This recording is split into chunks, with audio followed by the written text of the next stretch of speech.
6ನೇ ತರಗತಿಯಲ್ಲಿ ಓದುತ್ತಿದ್ದೇನೆ. ನನ್ನ ಸ್ನೇಹಿತರು ಒತ್ತಕ್ಷರ ಪದಗಳ ಚಟುವಟಿಕೆ ಮಾಡುತ್ತಿದ್ದಾರೆ. ನಾವೆಲ್ಲರೂ ಕನ್ನಡ ವರ್ಣಮಾಲೆಯ ಒತ್ತಕ್ಷರಗಳು. ನಾವೆಲ್ಲರೂ ಕನ್ನಡ ವರ್ಣಮಾಲೆಯ ಒತ್ತಕ್ಷರಗಳು. ನಾವೆಲ್ಲರೂ ಕನ್ನಡ ಒತ್ತಕ್ಷರದ ಪದಗಳು. ನಾವೆಲ್ಲರೂ ಕನ್ನಡ ಪದಗಳು.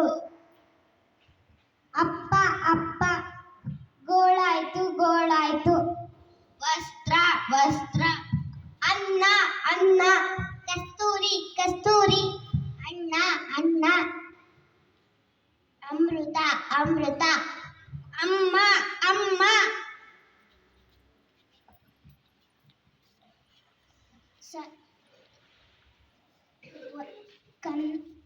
ಒತ್ತಕ್ಷರ ಪದಗಳಲ್ಲಿ 2 ವಿಧ: ಸಜಾತಿಯ ಒತ್ತಕ್ಷರ, ವಿಜಾತಿಯ ಒತ್ತಕ್ಷರ. ಸಜಾತಿಯ ಒತ್ತಕ್ಷರ, ವಿಜಾತಿಯ ಒತ್ತಕ್ಷರ. ಒಂದು ವ್ಯಂಜನಕ್ಕೆ ಅದೇ ಜಾತಿಯ ವ್ಯಂಜನ ಸೇರಿದರೆ ಸಜಾತಿಯ ಸಂಯುಕ್ತಾಕ್ಷರ ಎನ್ನುತ್ತಾರೆ. ಒಂದು ವ್ಯಂಜನಕ್ಕೆ ಅದೇ ಜಾತಿಯ ವ್ಯಂಜನ ಸೇರಿದರೆ ಸಜಾತಿ ಸಂಯುಕ್ತಾಕ್ಷರ ಎನ್ನುತ್ತಾರೆ.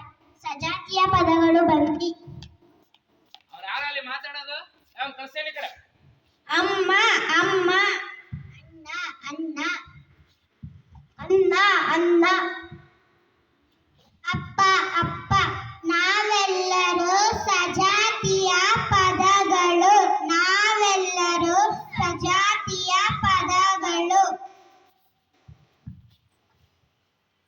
ಒಂದು ವ್ಯಂಜನಕ್ಕೆ ಬೇರೆ ಜಾತಿಯ ಒಂದು ಅಥವಾ ಅದಕ್ಕಿಂತ ಹೆಚ್ಚು ವ್ಯಂಜನ ಸೇರಿದರೆ ವಿಜಾತಿಯ ಸಂಯುಕ್ತಾಕ್ಷರ ಎನ್ನುತ್ತಾರೆ.